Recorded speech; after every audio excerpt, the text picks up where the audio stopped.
everyone, and welcome to this seminar about how to be a better convention GM. If that's what you're expecting, congratulations, you're in the right place. You're already winning because you turned up to the right room at the right time, and that's our first hot tip for how to be a good convention GM. I'm Gaz from the What Would the Smart Party Do podcast, one half of it anyway.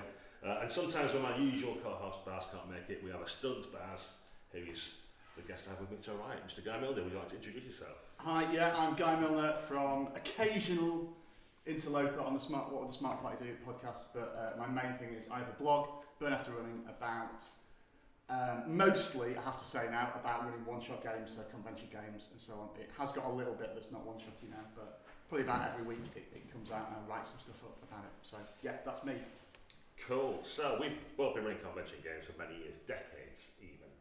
And probably my earliest memory of when I decided to do it properly, if you will, or put a lot of effort into it, is 2000 at GMing UK in Manchester. I was giving the guy from the RPGA Society a hard time about the way the games are structured, what games are available, the quality of the GMs, how players were assigned. As you can imagine, I had a few drinks and just this whole list, a tirade of this poor guy about what I thought could be done better. And bless him, he took it all on, and then at the end said, well, if you think there's a better way of doing things, why don't you run more games at conventions? And I went, right, fair enough actually, yeah.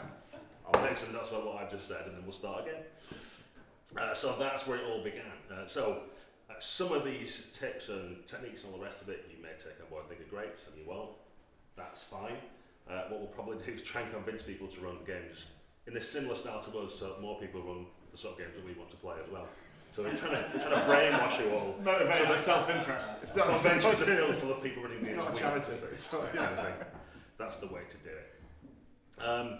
So I guess probably the first place to start out from is before you've even got to the convention and prep, which is always a dangerous word. People either are scared of it, don't want to do it, don't know how much to do, think it's too onerous. Prep's probably a starting point for how you're going to succeed at a convention before you've even got there. So do you want to hit us with your first hot prep tip? Yeah, my first hot prep tip. So Gaz was talking about his first convention experience. My first experience of running at a convention was in Sheffield, a convention called Furnace I've been persuaded to go to. I thought I'll run some games, and I ran 2 games. I ran Mouse Guard and Eclipse Phase. Now, if you're familiar with either of those games, they're not the most straightforward, simple games to prep, or the most straightforward, simple settings to do. And it caused me quite a lot of anguish working out what I was going to do. The games went okay, but my first tip is just keep it simple. If you're prepping a game for a one-shot, you do not need 3 pages of background and 20 NPCs and 14 possible scenes and loads of stuff. You probably need, and these are numbers that are sort of made up, but they sort of work, you probably need about 3 big set-piece action scenes. You might have more planned, but the players might only encounter 3 of them. You probably only really need 3 major NPCs at most that the players will interact with, because there's going to be 5 or 6 players at the table to get to know anyway. And just try and keep it simple. Have a straightforward plot and add a few things to it, but don't try and do some epic, great big adventure. Go down the mine and kick the goblins out is as complex as it needs to be. You might want to add a little twist to it, so something else you might find a little subplot, but don't overcomplicate it by putting loads and loads of stuff in.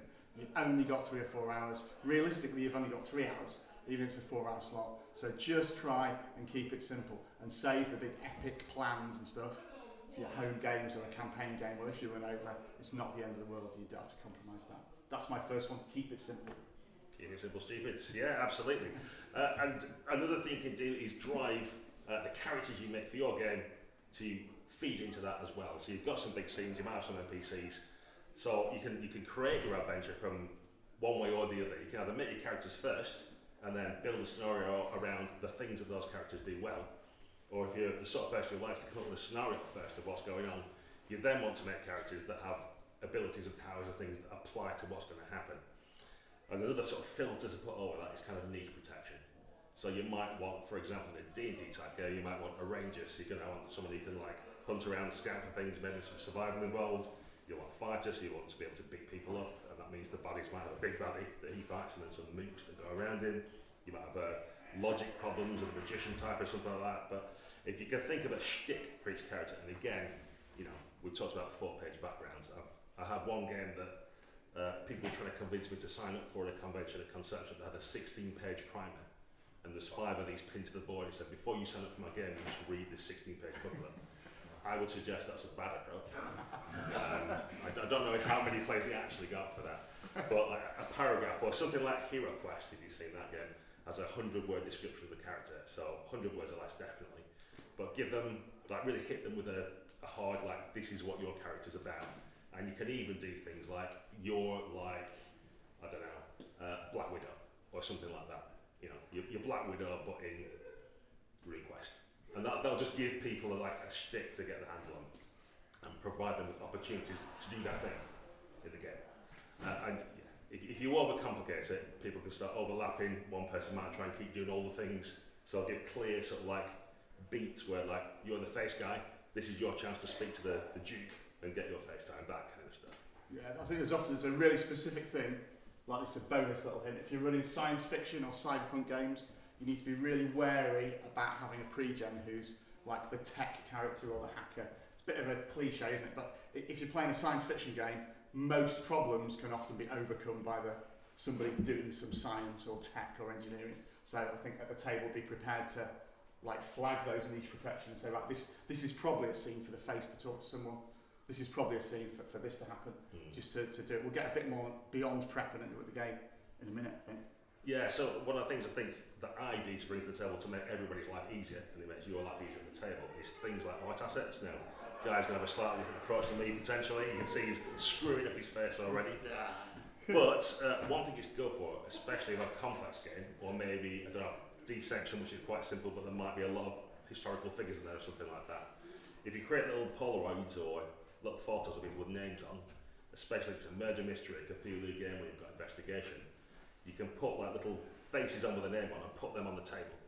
And then players can immediately say like, oh, who gave us the job, who was kidnapped, who were we trying to rescue, all that kind of stuff. And if you've got different suspects or leads to follow, they can kind of start moving about themselves, and it becomes a bit like those murder boards that you see in like investigative shows with the bits of red string and stuff and all that kind of thing. But having movable things about can really help. And if you're in a strange game and you're saying the Flobberdopping monster comes out, I don't know what that looks like. It might be handy to have some artwork, but there is an alternate view on that. I'm going to agree differently with you, not disagree. I'm going to agree differently that there is. I've sometimes been in convention games where you sit down and you get your character sheet, and then you get a standee with some art on of your character, and then every NPC has a bit of art for them, and when you arrive in a new place, there's a print of what it looks like, and you just need to be careful that doesn't interfere with the imagination. It's particularly, I think, sometimes when you get given a character portrait, like when I get my character sheet, I like to read through and think and sort of imagine what I might look like, and nailing it down to you look like this sometimes takes me out of the game a bit, because I was like, oh, I thought I had an axe, or I thought I had a shield. And if it doesn't match, particularly sometimes with the art assets, because like we're all going on Google Images or whatever AI thing to create them, particularly when they don't quite match what's on the sheet. So art assets, there's a few approaches you can take, aren't there? But I would agree that particularly for a game where you might have suspects and you need to know who's done something, having them out on the table so people can move them around or up on Roll20 really helps, because otherwise you get people forget names and forget what's happening with that, and do that. So it moves on to my second prep. I've already contradicted Gary a little bit. I'm going to contradict myself a little bit now. So I said, first of all, to keep it simple, I'm actually going to use the flip chart now. Oh wow. This is going to be amazing on the podcast, isn't it? You've got a script and what's going to happen there. Really comes from, yeah. So what you might be worried with when you're saying keep it simple is that your plot is going to look a little bit like that, with your 3 big scenes, which is quite literally linear, isn't it? It is a line. And how do you create some sort of player agency and have some options in it while still keeping it simple and manageable? And I have a thing that I put on the blog I made it, I probably stole this from something, I'm not very original, called the swell, where your con game will probably look like this. You've got a starting scene here that's pretty much set, you know what's going to happen there. You've got an end scene here that's pretty much set, you sort of know what the confrontation is going to be. But the structure of the game looks a little bit like that. So after that first scene, there's a few different options they can take. They might lead to a few different options there, or they might go back to different scenes there, but you know it's all going to coalesce here.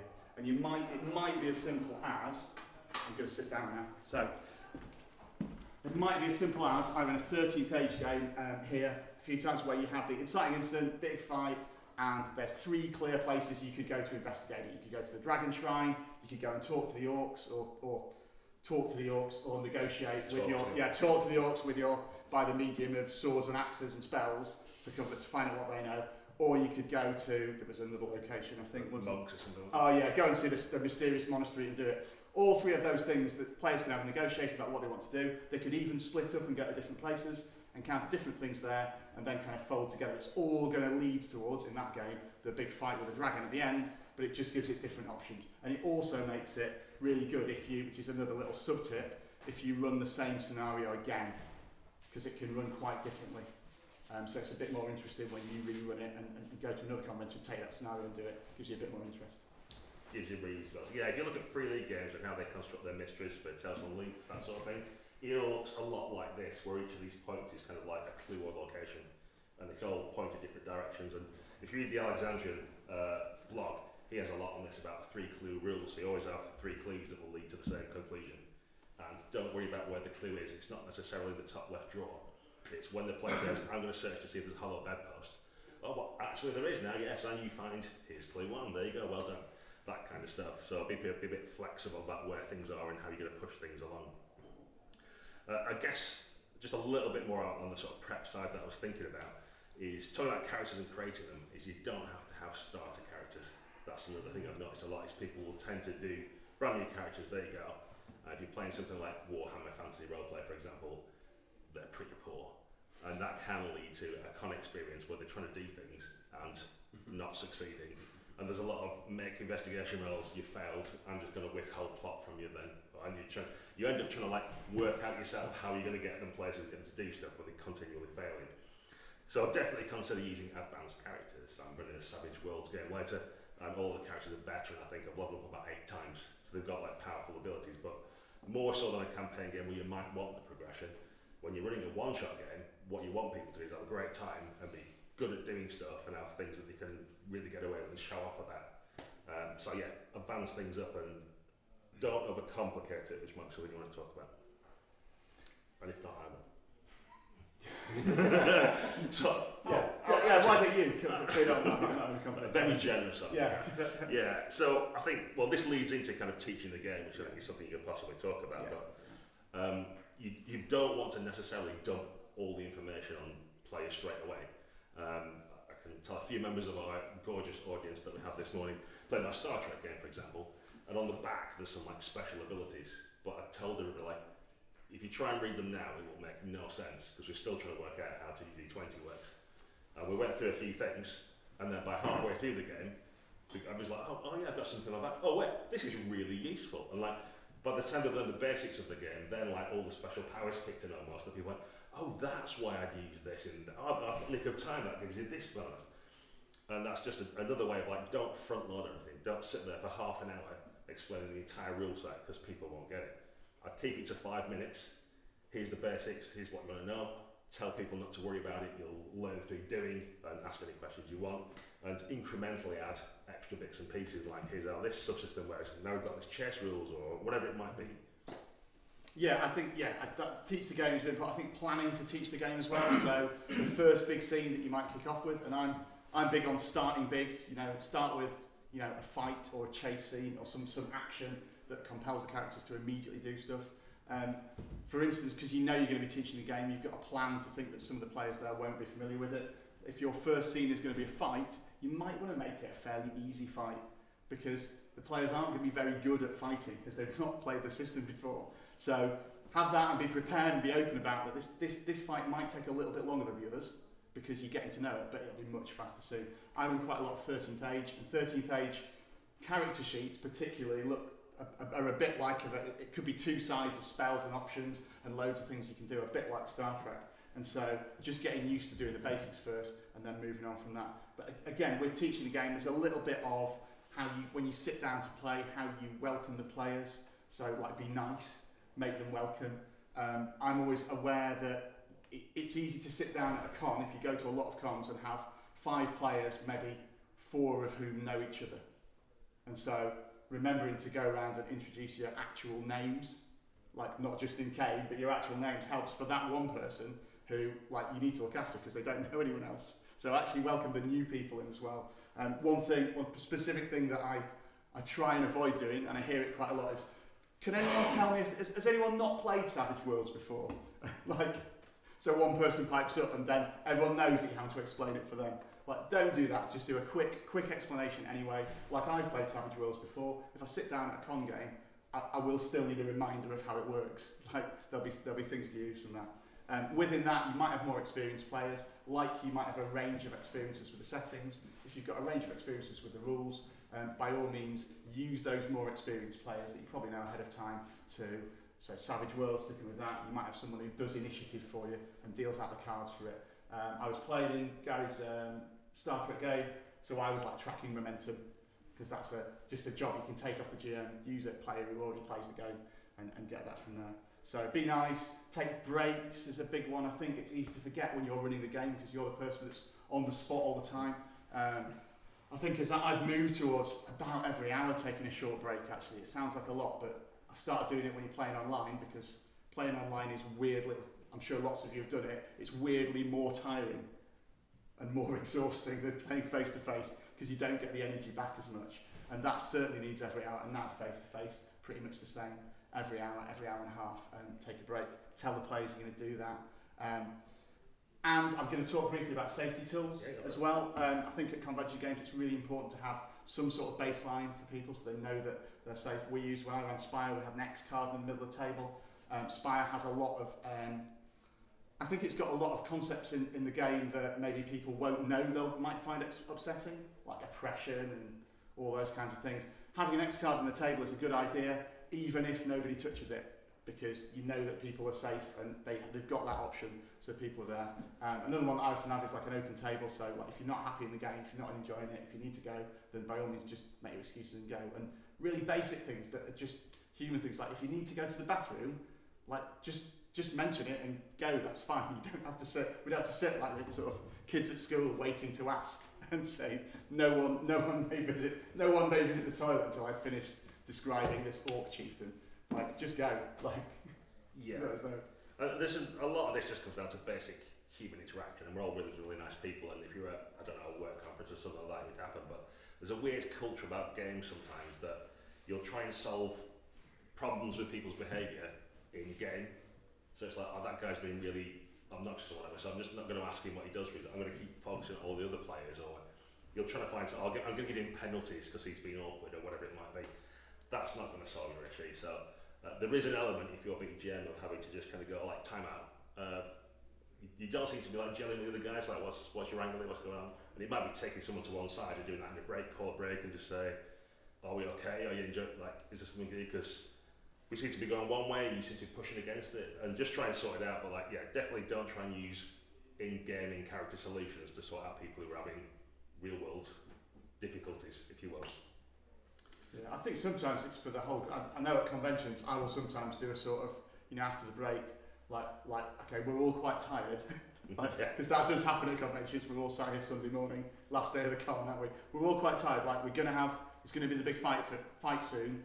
Let's just keep a bit of focus, and let's just make sure we're like paying attention to what's happening on the scene and stuff, so we can be in the room. I think as a GM, you sometimes feel like, oh, that's not part of my role. I should just be like a neutral arbiter of the rules. I don't want to tell people off or whatever. I don't want to be a teacher, if you like. But you sort of need to do it. There's nobody else in that group necessarily that's going to do it. You've got that power there, so be prepared to say, right, actually, guys, let's just get back to it and get on it and get sorted with it. And talking of getting on with it, I think both ourselves and Baz back home will be ruining the day. Didn't come to crack to be part of this enormous seminar. We always talk about pace and more pace, and I definitely suggest keeping the pace up, because if it's been cocktail night at the Kraken on Friday and everybody got absolutely obliterated until 4 a.m. and your 10 o'clock morning game might not be what they necessarily want, but they're forcing themselves to do it to get as much fun out of the event as you can. You really want to. Sounds familiar. Yeah. I was GM. You get flashbacks. yeah. But you want to inject pace, not stuff to happen. You want to give them options. So one slight mistake I think people make sometimes is keep saying what you do to the players, but they haven't told them what the scope is, what they're supposed to be doing, if there even are any options. So if there aren't options, don't ask. skip to the end, use smash cuts. So I played a game this weekend, I'll alter the names to protect the innocent, but we kind of had to go to a place to do a thing, and it took several days, and we were almost going day by day, and virtually nothing happened. No, cut that out. Right, it's 4 days later, you're outside the camp with all the bandits. What do you do? This is what you can see, and give people like meaningful options when you ask, what do you do? Like, you're in this situation, it requires immediate action. How do you resolve the situation, or what do you want to do? And it's really simple stuff as well. Like, you can fall into, you're in the pub or whatever, the yawning portal, or what do you have to drink? What do you have to eat? Is there anything anybody wants to do? I'd suggest avoiding that kind of phrase. And just say, yeah, you go there, you've got rooms, everything's done. Unless anyone's got anything they want to say, it's tomorrow morning, and start on the road. That's something. And that's just by phrasing it as, unless you're going to stop me, I'm moving everything on. It gets you faster and onto more cool stuff than saying, is there anything you want to do? What are you doing next? Those sort of questions. So generally be pushy with it almost, and use TV style smash cuts to, you've just finished the fight in the cantina, now you're in space, going to the asteroid field, you can detect TIE fighters coming out of the, get to the cool stuff all the time, push for exciting things to happen. Yeah, I'd say, I think the give options is also a really good tool, even in like exciting fight scenes. Mm-hmm. So if you're going to have a set piece action where there's maybe a few different ways the players can approach it. So for instance, I was in Gary, we haven't just been playing one another's games, I've played with other people. Yeah. But Gaz was running Agon earlier in the con, and Agon, brilliant resource if you want to run one-shots, because all the islands, all the adventures in it are really, really well structured about how to have that kind of thing with lots of options. So you arrive at an island, there's two factions fighting, you like walk into this pitched battle, but there's also this weird song from a creature going on. I won't give any more details in case you want to run it next year. Yeah. And how that's presented isn't, you present all these things that are going on, a fairly complicated scene, and then, right, do you want to side with these people? Do you want to side with these people? Do you want to stop them fighting? Do you want to investigate this thing? Actually list out like 4 options, or you could do something else, but give some options to the group. Yeah. So they're sort of guided to do it. So we don't have a sort of analysis paralysis, because realistically, all four of those options and whatever else they do, if they're seizing the moment and doing it, are going to move the plot forward and are going to move the game forward. So what you don't want is this really exciting description of a scene where people are at each other's throats, and then half an hour of the players sat around the table going, oh, but I don't know if we can trust those people. Maybe that's just, Do they look like they're winning? Who's winning? Yeah, try and give those options to aid a snap decision. And I think linked to that is something that I think we can pick up from those 2 years where most of us were doing lots of online gaming. It's a technique for online gaming that is like necessary, because you can't ask open questions to 5 people on a Zoom call because no one can talk over one, but actually targeting some questions.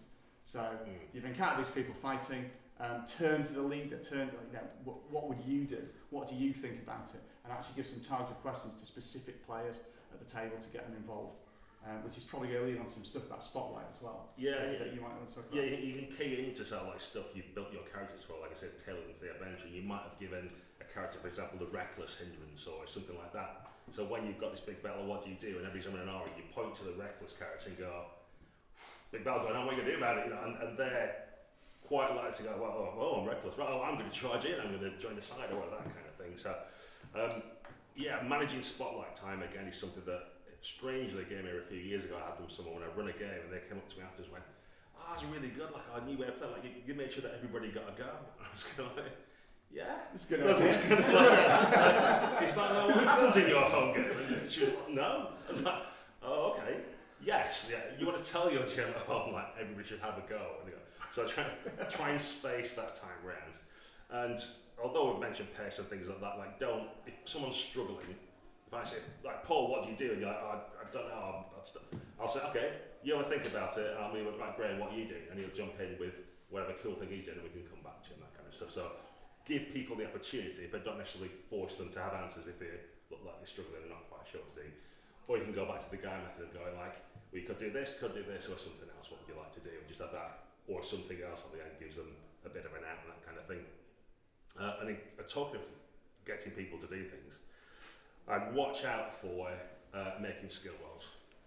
and it's quite easy to lean into them. Well, the big favourite, and I always watch out for it at a con game, is have I been asked to make a perception roll first?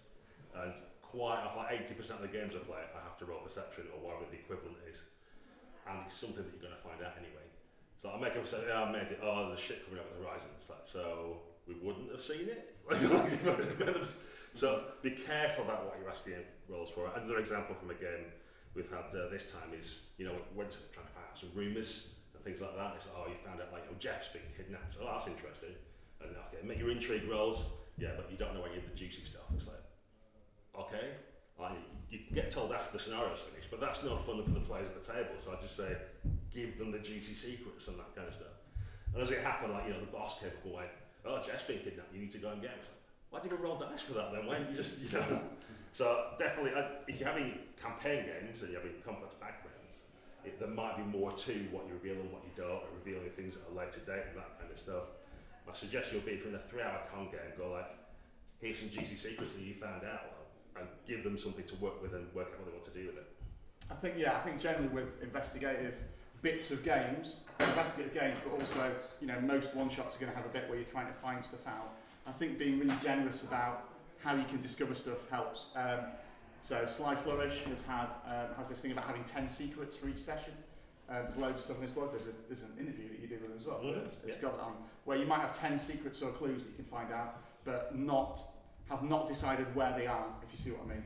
So have it flexible that you could discover this. You'll discover Jeff's been kidnapped by any reasonable thing that you do. So you might roll intrigue to ask around the party. You might try to think of an example in whatever game it is. You might send your squires to look and talk to the common people. They might make a roll, but you're going to find it out. But there's multiple ways you can do that, and you don't even have to decide what method they could use to do that.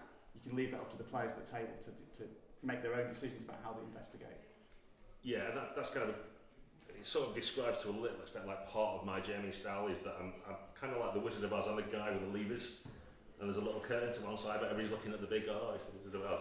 And that's kind of an approach I like to advocate for people at con games as well. Is you might be doing loads of stuff behind the scenes, and people know that's what you're doing, because they're like, don't give the GM ideas and that kind of stuff. But really you're trying to keep focus on the big illusion that you've got going on and stuff like that. So those sort of techniques you're talking about you can get a clue, but it might come from anything the players say. It helps the players feel like they've done something cool when they go, wait a minute, why don't we ask this and use this concept to do that? And it works. It just helps empower them, and they think, yeah, brilliant, I found the one way of getting this clue. And we all know it's probably not the only one way, but in the moment of the game and getting into the flow of the session, you feel like, I'm the guy who knows things and I found this thing out, that's cool. And looking for ways to spotlight player characters and make them look like the heroes or whatever it might be that's important for them in the game. It's always an advantage, I think it's Apocalypse World, so be fans of the player characters, be looking for opportunities to make them look good. And just before I hand back, I'm on the floor. I realise we're all talking very fast, but there's so much to say, we could be here for hours. We're not going to be here for hours, we've been told we have to finish at a certain point. But look for ways as well with descriptions of saying to the players, how does he die when they killed someone? Or what does that look like? And give players the opportunity to add some things in. Equally, I would encourage a lot of the time, depending on the sort of game you're playing, but looking for ways in which characters fail, but it's not their fault. So some people can kind of get in a thing like, I failed again, I'm rubbish, I can't do anything. And instead, if you can start describing things in terms of, you were going to behead the orc and he slipped on some of the blood and just skipped underneath, you bled, it was a perfect shot. You can come up with reasons why it didn't work. It's not the player's incompetent, the character's incompetent. It's just the winds of fate took it out of your hands that particular time. All that stuff feeds into the players feeling like their character's cool and capable. Yeah, and I ran a Feng Shui game yesterday morning where we had a scene in the middle where they're fighting tons of mooks all over Paris. And one player, the entire combat, didn't manage to hit a single thing. He was in one place in a cafe, didn't manage to hit a single thing. And we sort of rolled it into, he saw some of the sorcerers he was doing described as little old ladies, so he goes and pulls the wigs off, but then he missed. So it turns out they were actually just little old ladies. And the whole thing of the combat was there weren't actually any sorcerers in the cafe. That he's just caused absolute chaos, assuming they were disguised. And again, it just makes what could have been a bit of a rubbish experience for him of just missing everything for an entire combat.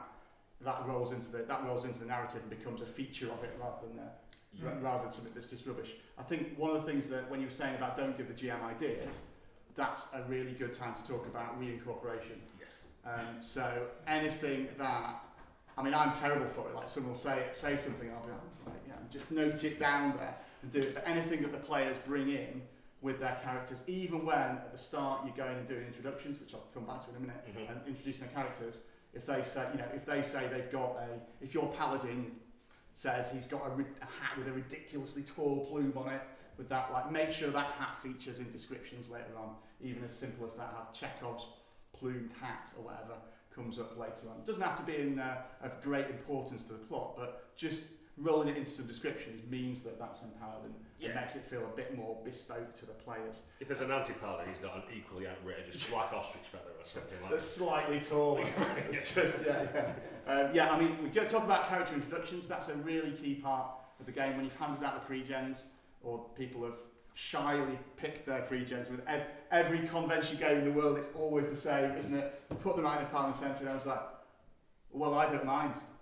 Oh yeah, I don't, and you have to like force them to like take them. Everyone's so polite to do it. I don't know. But once you've done that, introducing characters is think about how you might do that. And one of the ways that I almost invariably do it is as a film montage thing. So don't just describe what your character is. Describe your character as if it was the start of this film or the start of this episode of the TV series, where you're seeing them do something cool from their previous adventure. So it gets them to describe what they look like, but also a bit about what they are. So you don't get, so it avoids the sort of, well, I'm a wizard, and I'm wearing robes, and I'm very, very intelligent, but not very wise, and my strength is quite low, and I carry a dagger, and all that, where people just reading out their sheet. And get them to describe, blasting a load of orcs, and something comes down and picks them up, and do it. And it just helps everyone to get in the frame of mind of, actually, this is going to be an awesome game where we're going to be doing big stuff.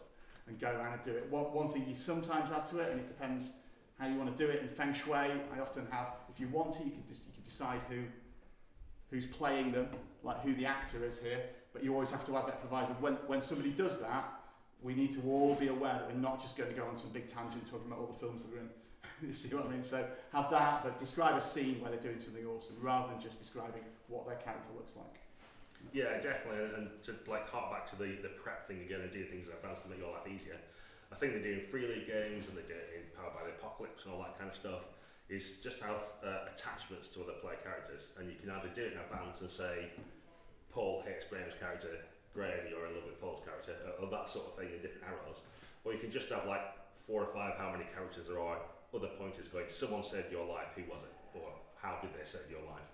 And you can leave that blank. And just have 4 or 5 things like that, and part of the initial setup can be like, who was it that saved your life, Graham? And go, Paul, I love him for that, or whatever it might be. And almost immediately then, it takes like 5 minutes, and you've got a bunch of an interwoven set of characters. You've got something. If you're using Guy's sort of technique of doing the film thing and what happened in the last mission, they've also got like a previous adventure they run. They did deal with all this cool stuff that happened that everybody's described for you. So you've got characters that are all intermingled, they've all been on an adventure together, and then it avoids the thing that I always makes me groan when I go into a convention game and someone says, do we all know each other? And the gym goes, no, probably not. It's like, oh God, we're here for 3 hours, can we please say we all know who everybody is? That kind of thing. Hello, my name is. I don't, well, I trust him or not. It's, oh, come on guys, Yeah, I'd add to that another thing that you can use to your advantage is sort of loaded questions for the players. So if you've got maybe a fairly convoluted mission or approach that you really need the players to take for the start of your scenario, you can always make them give you the answers as to why they're doing it. So Feng Shui has this baked in, that characters have to come up with a melodramatic hook, which is why they're adventuring and getting onto that. And if they come up with it, it gives you the reason, well, like, you said why you were doing it, that's why you're going to do this dangerous mission. But I've done it on, I've got a Hearts of Wulin one-shot that I've run a few times, which is sort of wushu, melodrama, romance and swords. And the whole concept of it is that they need to go and there's a tea house on the edge of this cliff, and an army that's going to invade through it and overrun it, and the reinforcements won't get there in time, so it's left to you, like 4, to defend it and to try and get the bandits on side to do it. And so I start that game with 2 loaded questions. So that the people that are riding towards to defend it are like, why have you been picked? So one of the players, why have you been picked to deliver the order to abandon this, to deliver the order that says, we can't get reinforcements to you, you've got to leave. They come up with that and they go to another player and say, why are you not going to follow this order? Why are you not going to do what they say? And it just, loads of rich background comes from that, and that slight twist of like, you've been told to evacuate, but for the game to be fun, I need to not do that, I need to go and like, try and defend this mountain pass. Put that onus onto the players, and then it feels a lot more organic. Yeah. And they're built into it because they gave that answer. Make them do that hard work to shift from there. Yeah, and I think as we've mentioned before about like dealing with out of character problems, out of character. Don't be frightened of breaking the fourth wall sometimes. We had it in a game that I mentioned before, but that's anyway. One of the good things about it, to give the GM credit, because it's all rough and smooth, was that at a certain point one character wanted to stay behind and guard the horses while three other characters were going to do something else. And he went, you can do that, but the rest of the adventure's over here. So, like, rather than trying to think of a game way of describing how to do that or encourage them, it's just like, no, dude, like, come over here as well, we'll fight. It's like, come over this side, So that's just like if you're trying to like nudge people, sometimes they don't seem to be getting. You can't just say like, let me tell you what's happening, just to clue you all in, and then you can all get on with the adventure, and it'll all just move along nicely, rather than worried about just, I don't know, it's dangerous out here, some wolves might get you, and trying to nudge them and not go anywhere. Just like literally say, the cool shit's this way, like come over here and do this. Yeah. I think that applies. We've talked about pace of it, but that applies to pace as well. Like one of my, I guess it's not a tip, it's a rule, it's a definite thing in con games. Don't overrun. Don't overrun. There's another game afterwards, or a meal or something that people need to go to. So you're better off finishing an hour and a half early than half an hour late, because it's really awkward. One of the ways you can do that is like don't try and rush players in character in game. It's fine to say, look, we've got an hour left, so we're gonna just smash cut to the final scene now, so you can do it. So quickly describe and montage what happened there, and then you're going to be in the cave fighting the dragon. Because but do that in the room. Don't try and do that in the game world and try and push it. Like actually say, right, we need to, in order to have a satisfying end, we're going to have to smash cut to here. So let's do it. Yeah, all good stuff. So another thing you might have to do is adapt your playstyle.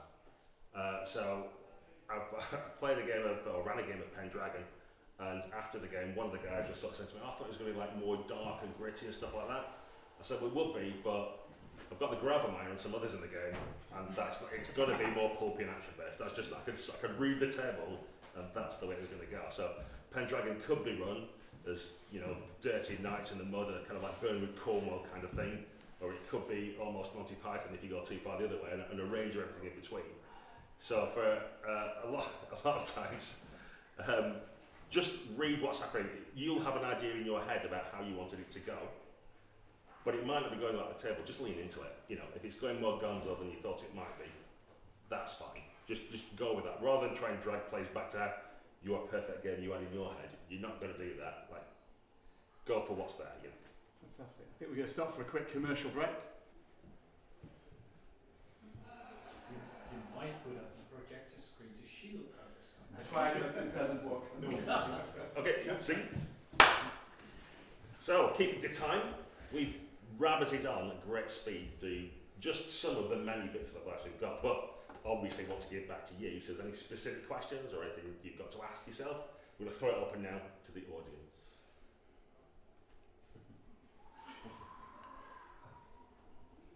So, how many of you guys actually run games? Show of hands, which will work well in the video. Yeah, that'd be great on the podcast, right? So, about 50 then. That's great. yeah, sure. At a minimum. So well attended. I did it once, very long time ago, 40 years ago. I was at a small con, and I had just bought this Salt Marsh extension. It's the second one in the series. Sure. And there were a couple of guys who wanted to play a game. I thought, okay, there's no games. I said, I'll give it a try. So I ripped the cellophane, but I basically ran. It's the one with the lizard man. It's the second chapter, and I basically ran them as trolls, as creatures, as player characters almost. And they had a culture. They had a family, and they were under threat. And it turned out to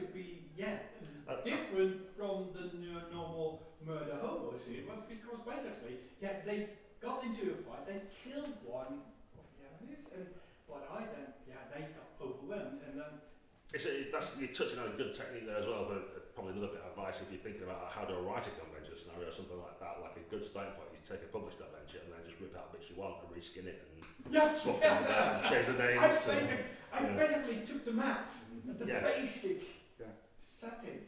I think the flip side of that is that if you're going to a con to run a one-shot and you're going to run a published adventure, like you will still need to do some prep for it. Like you will not be able to run it out of the box exactly as it is, even if it's like a quick start or something that's been planned as a con game. You probably need to be thinking about what the structure is. I've been looking at a D&D adventure that I might have made today actually, and I've just been rearranging the scenes so it'll sort of make a bit more sense within a 3-hour session instead of in a campaign. So don't assume you can just, I don't know, like get the adventure, read it on the train over, and then roll with it there. That's not going to. I've sat through some of that. Yeah. I must admit, before I run or do anything, and I've read it, I go back, read it again, and I read it before I run it as well.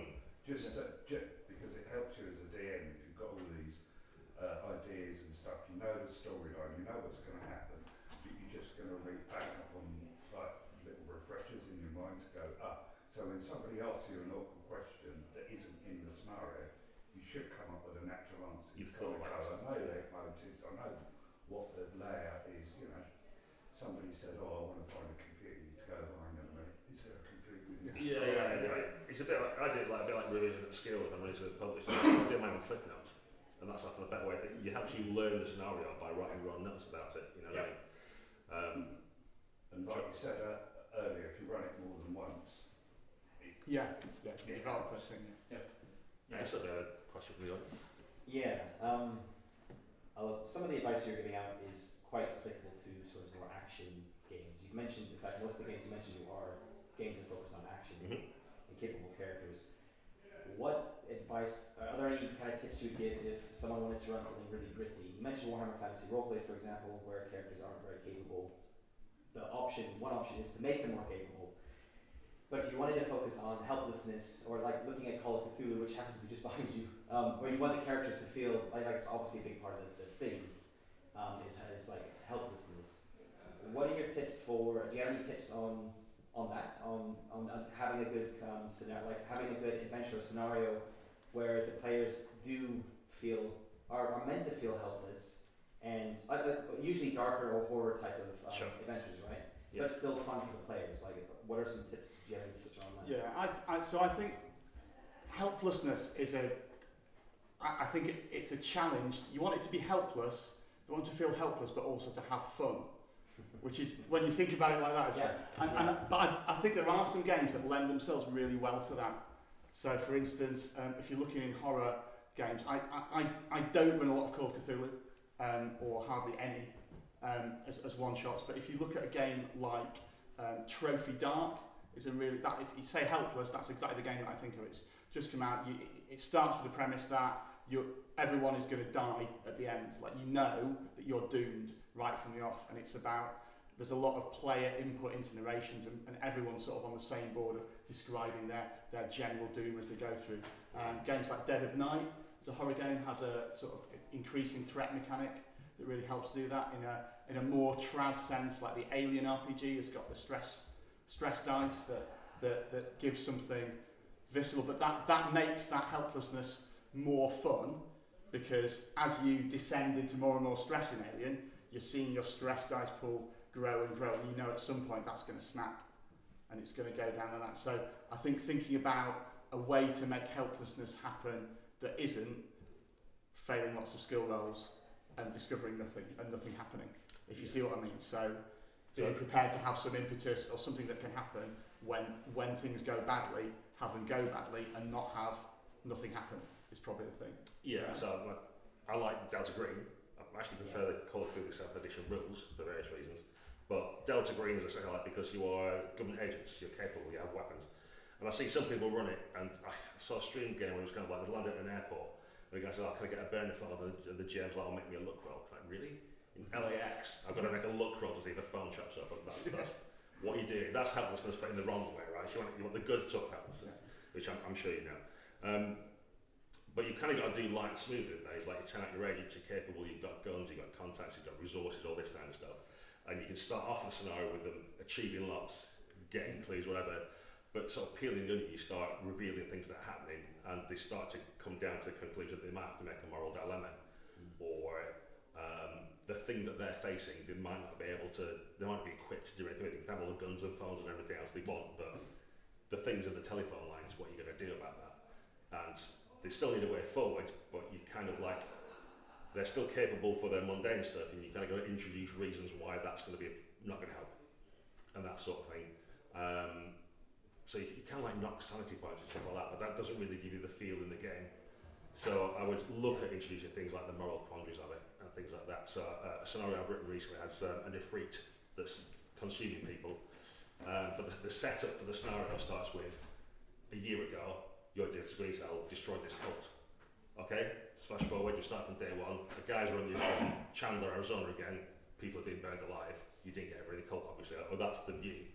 And without going through the whole scenario, the idea is that by the end of it you realise it's not the cult, it's someone's wife who's getting revenge for something and she found the books. And now you've got, instead of like trying to eradicate this cult, you've got a hapless wife who's been hard done by, and you can see why she's doing it, and what do you do with it? Do you just run in and shoot it? Do you kill someone? Is that what you do? Is there something else? And that there's a feeling of powerlessness there. You've got to make a decision, and you've got two bad options. So I think it's less about the mechanics of rolling dice and how you're good at shooting, and more about trying to put things in there that give the players the like, what do we do about this kind of situation? That's it, Yeah. One thing, I mean, it's not so much a question, it's a comment, and it's in relation to what you were just saying about around preparing the game, and in terms of what you were saying about when you, at the start of the game, you highlight things like the X-card, the safety tools, the fact that you can walk away from the table, and having then done that preparation, I think it's useful as a GM personally to assume at that point that once you've set the grounds, that everyone at the table is there to play, and then not second guess what's going on around you. I'm thinking purely upon the conventions where then, a few minutes later, somebody pulls some knitting out, and another member of the table spends all their time looking at their phone. I think you need to assume that everyone is still there to play, even though what they're doing might, maybe people around the table, you shouldn't second guess yourself as a GM saying, oh, am I boring already? Actually accept that what's happening at the table is people are still there to play, accept what's going on, just play the game, and don't start imagining that you need to develop telepathy to understand why two players have suddenly just taken up an unusual pose. Don't assume that actually that is a bad thing for you. To keep playing, just run the game, allow people to do what they want, because there are people who find that to be the thing that they need to do while they're playing. And it can be frightening as a GM when you've sat down. If you don't know these players, you might immediately think, oh shit, no, this what have I done? I'm looking forward to going online and looking at the desanctioned knitting circle Venn diagram. Yes, Right. No, but I have to say it's the same. I am one of these players. I always do all over the sheet. That's why the first question I always ask, can I keep it? If not, I'll get some paper out. I will play with my phone because that's the way I need to do in a 3-hour one-shot to concentrate. If I can't do this, my mind will completely blow off and I will miss stuff. Yeah. I know it's super hard for the GM. Like I GM myself, so I know like no, they're just like me. Don't get upset that they're not concentrating fully on you. But I think we're straight into our follow-up seminar for next year. Should we player advice? I think that's a player. But yeah, and if you know, so you can even say to the GM like, I'm just going to be doing this. I'm still listening. It's all good, that kind of stuff. But yeah, I think we're all different people, right? There's all kinds of different things. I've been in a game with someone with narcolepsy, and it's hard not to take it personally when someone's asleep at your game. But I found out afterwards it's a condition. It wasn't that boring that he was asleep. But yeah, just allowances for the human beings. I think it's and people respond to it in different ways. And one thing that helps with that is being open or asking for feedback at the end. It depends. Obviously, it's the first time you've run at a con game. Get to the end, you probably just want to go to the bar and just unwind and forget about it. But being open to feedback at the end, asking players. I've certainly had situations where games where I've run it and there's been one or two players who seemed really disinterested, and I felt like I was really having to pull into the game and give options and force spotlight onto them. at the end came up and said, "Oh, that was brilliant. I really enjoyed that. I had, just people come for different reasons, and like I say, people are still there to play the game, and don't second guess that that they're not having a good time, that they're concentrating on their knitting when they could be doing it." And some people are just more like to listen anyway. They're just happy with the story that's going around and don't want to necessarily be constantly saying what they do. That's all good. Okay, I think we're about time. So thanks very much for coming, and please do visit the Burn After Running blog and welcome to my Party podcast.